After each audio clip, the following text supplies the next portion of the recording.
গত স্বরূপ বিশ্বাস ফেডারেশনের সভাপতি এবং আরও একটা এক্সিকিউটিভ বডি আছে, অনেকে সেখানে আছেন। যেভাবে আমি বললাম যে আমি সেক্রেটারিদেরকে টেক্সট করেছি। অনির্বাণ বাবুর শুটিংয়ের ব্যাপারে ফেডারেশন কোনোভাবেই অবগত ছিলেন না।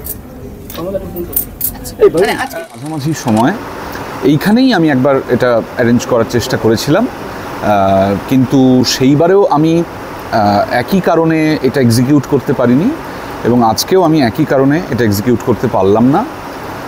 সেই 15ই জুন নাগাদ যখন যে অ্যারেঞ্জমেন্ট আমি করেছিলাম তখন আমি প্রেসকে কাউকে জানাইনি। আমি চেষ্টা করছিলাম যে যদি আমি কাজটা করতে পারি তাহলে খুবই ভালো হয়, কারণ মানুষও আমাদের পরবর্তী গানের জন্য অপেক্ষা করছেন, আমরাও চাইছি আমাদের পরবর্তী গান যেন মানুষের কাছে যায়, কিন্তু এটা কিছুতেই আমরা এক্সিকিউট করে উঠতে পারছি না।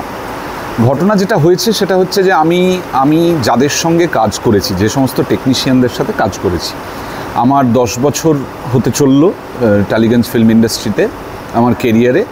তাতে আমি ছোটোবেলা থেকে মানে একেবারে গোড়া থেকে 2015 সাল থেকে যাদের সঙ্গে কাজ করে আসছি, মূলত আমি তাদের সাথেই কাজ করতে কমফোর্টেবল এবং জনান্তিকে তাদেরকে যদি জিজ্ঞাসা করা যায় তারা হয়তো বলবেন যে তারাও আমার সঙ্গে কাজ করতে কমফোর্টেবল। তো আমি তাদেরকেই জানিয়েছি এবং আমরা হাইকোর্টে আছি, আমরা রিট পিটিশন করেছি, তার কি আপডেট, কি রায়, মহামান্য আদালত কি বলেছেন, এই সবগুলোই জনসমক্ষে আছে, কোনোটাই কোনো লুকিয়ে কিছু করার ব্যাপার নেই। কারণ আমি আমার দেশে একজন নাগরিক হিসেবে, একজন শিল্পী হিসেবে কোনো কিছু লুকিয়ে করতে চাই না, করবও না, কারণ এই কাজ করাটা কোনো রকমের অন্যায় বা অপরাধ বা বেআইনি কিছু নয়।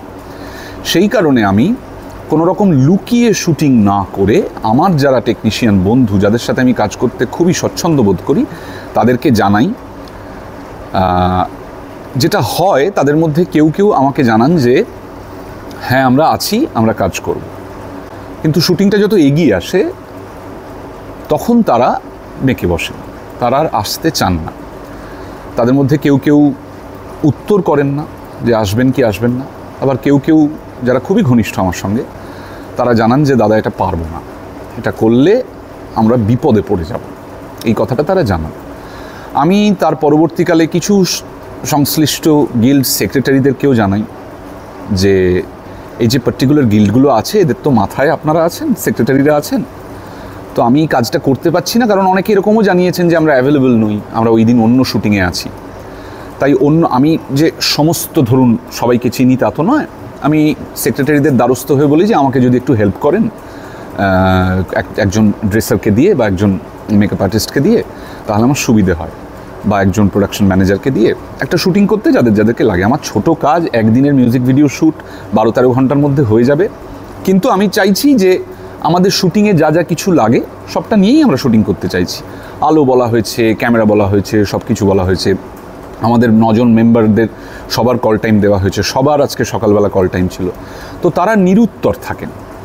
আর এমন নয় যে তারা সেই টেক্সটটা পড়ছেন না বা দেখছেন না, কারণ এখন দেখা যায় যে হোয়াটসঅ্যাপে যে ওরা পড়েছেন সেই ডিটেলটা দেখা যায়, কিন্তু আমায় কোনো উত্তর করছেন না। কিন্তু তাদের মধ্যে এমন মানুষজন আছেন যাদের সাথে আমার কথালাপ হয়েছে, এমন নয় যে তারা আমাকে চেনেন না। আমি সবার ক্ষেত্রে নামও লিখেছি যে আমি অনির্বাণ বলছি। তারা আমার সঙ্গে এর আগে অন্যান্য কাজে যোগাযোগ করেছেন, হয়তো কেউ আমাকে নিজেরাই কল টাইম দিয়েছেন, কিন্তু এই ক্ষেত্রে তারা নিরুত্তর। এবং যেটা হলো, আমি কাল রাত পর্যন্ত অনেক চেষ্টা করলাম যাতে আমরা এই শুটিংটা এক্সিকিউট করতে পারি, কারণ দেখুন মানে আসল কথা হচ্ছে শ্যুটটা এক্সিকিউট করা, টেকনিশিয়ানদের নিয়ে সবাই মিলে দিয়ে একটা গান মানুষের কাছে পৌঁছানো। এবারে এটা আমার অধিকারের মধ্যে পড়ে, আমাদের অধিকারের মধ্যে পড়ে, আমার অধিকারের মধ্যে পড়ে এইটা এক্সিকিউট করা, টেকনিশিয়ানদের অধিকারের মধ্যে পড়ে আমার সাথে সহযোগিতা করা। এবারে প্রথমে একটা জিনিস বলা হচ্ছিল যে ওরা কেউ কাজ করতে চায় না, তাহলে আমাকে প্রাথমিকভাবে বেশ কিছু টেকনিশিয়ান জানালেন কেন যে আমরা পারবো। তার মানে ব্যাপারটা ঠিক নয়, কাজ করতে চান না এই ব্যাপারটা ঠিক নয়। কিন্তু অন্যদিকে সকালে আরেকটা ঘটনা ঘটেছে যে অনির্বাণ ভট্টাচার্যকে মানে শুটিং এ মানে কোনো টেকনিশিয়ানরা শুটিং এ যাননি, সেই কারণে দ্বিতীয়বার আজকে বন্ধ হয়েছে হুলিগানসিং 2 এর গানের শুটিং। সেটা নিয়ে কি বলবেন? আপনারা এখানে বললেন শুটিং বন্ধ হবে না কোনো কাজ, সেটা কি শুধুই সিরিয়ালের ক্ষেত্রে? অনির্বাণ বাবুর শুটিংয়ের ব্যাপারে ফেডারেশন কোনোভাবেই অবগত ছিলেন না। ব্যবহারে কারো কোনো আচারে আমি এটা বুঝতে পারিনি। যে তারা আমার প্রতি ক্ষুণ্ণ হয়েছেন বা তাদের আমার প্রতি কোনো বিতরাগ জন্ম নিয়েছে। এবং পরবর্তীকালে আমি যখন তাদের সাথে কথা বলছি বা পোস্ট প্রোডাকশন ফেজে আমার যখন কিছু কিছু টেকনিশিয়ানদের সাথে দেখা হচ্ছে, আমার যে সমস্ত কাজ পোস্ট প্রোডাকশানে আছে তাদের সঙ্গে আমি পোস্ট প্রোডাকশন ফেজে কাজ করছি, তারা কেউ বলছেন না অনির্বাণদা তুমি যেটা করেছো সেটা অন্যায় করেছো, তুমি যেটা করেছো সেটা ঠিক করেনি। আমাকে একজনও বলেননি, আজ পর্যন্ত আমাকে একজন technician, senior technician, junior technician কেউ বলেননি তুমি যেটা করছো সেটা অন্যায় করছো, তুমি যদি এরকম করো তাহলে আমরা তোমার সাথে কাজ করব না, তুমি নৈতিকভাবে ভুল, তুমি আমাদের স্বার্থের জায়গা থেকে ভুল, কেউ বলেনি। আর কিন্তু আমি শুটিং করতে আগেও জুনের মাঝামাঝি সময়ও পারিনি, আজকেও পারছি না। গতবার যেটা হয়েছিল যেই কারণে শুটিংটা বন্ধ হয়েছিল সেখানে নথিপত্র, প্রপার নথিপত্র ছিল না এবং বলা হয়েছিল ফেডারেশনের তরফ থেকে অনির্বাণ ভট্টাচার্যের নামটি নাকি ছিল না, যদিও হুলিগানিজম যেই ব্যান্ডটি ওর সঙ্গে জড়িত সেটা। তো এই ক্ষেত্রেও কি তাই হয়েছে? দেখুন সেটা বলতে পারবো না, এই যে শুটিংটা সম্বন্ধে আমরা অবগত ছিলাম না, ফেডারেশনের কাছে কোনো ইনফরমেশন নেই। আচ্ছা, করা হচ্ছে সেটাই যে বারবার এই কাজগুলো এক্সিকিউট করতে পারছি না তাতে বুঝতে পারছি, কিন্তু এটার কোনো রকমের অফিসিয়াল, আনঅফিসিয়াল, মুখে বলা, হাতে লেখা চিঠি ইত্যাদি আমাদের কাছে কোনোবারই এসে পৌঁছচ্ছে না। তাতে এটা একটা অদ্ভুত কমিউনিকেশন সিস্টেম যে আমার সঙ্গে কেউ কাজ করবে না বা আমাকে কাজ করতে দেওয়া হবে না বা আমি কাজ করতে গেলে অসুবিধার সম্মুখীন হব, এইটা আমার কাছে কোনো কি বলবো কোনো প্রি ইনফরমেশন হিসেবে আসছে না। গত স্বরূপ বিশ্বাস ফেডারেশনের সভাপতি এবং আরও একটা এক্সিকিউটিভ বডি আছে, অনেকে সেখানে আছেন। যেভাবে আমি বললাম যে আমি সেক্রেটারিদেরকে টেক্সট করেছি, তো অনেকেই সেটা আছেন। এবার পার্টিকুলার একজন লোকের, একটি লোকের নাম আমি কিভাবে করি বলুন? এদিকে আমার নামই করতে পারি আমি, এবং আমাদের অন্যান্য মেম্বারদের মানে যারা যারা রিট পিটিশন করেছেন তাদের নাম করতে পারি, আমাদের নামগুলো আমরা নিতে পারি। উল্টো দিকের নাম কী হবে সেটা আপনারা বিচার করবেন। অনির্বাণ ভট্টাচার্য বলছিলেন যে গতকাল রাতেই নাকি টেকনিশিয়ানদের কল টাইম দেওয়া হয়েছে। ব্যক্তিগতভাবে এটা বলেছেন, আমার পক্ষে তো সম্ভব না।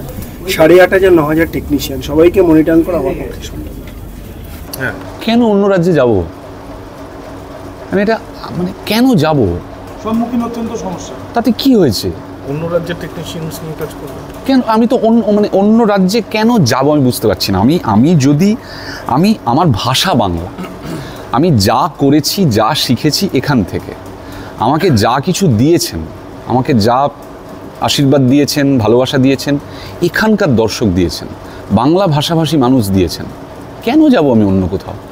আমি এখানে লড়াই করে ঠিক করব, মানে আমি অত ভেঙে পড়ছি না মশাই, আমি ঠিক এখানে করব। ঠিক আছে, সব লড়াই 6 মাস, 1 বছর, 2 বছরের মধ্যে সমাধান হয় না, লম্বা থাকতে হয়, লম্বা লড়তে হয়, অনেক সময় লাগে।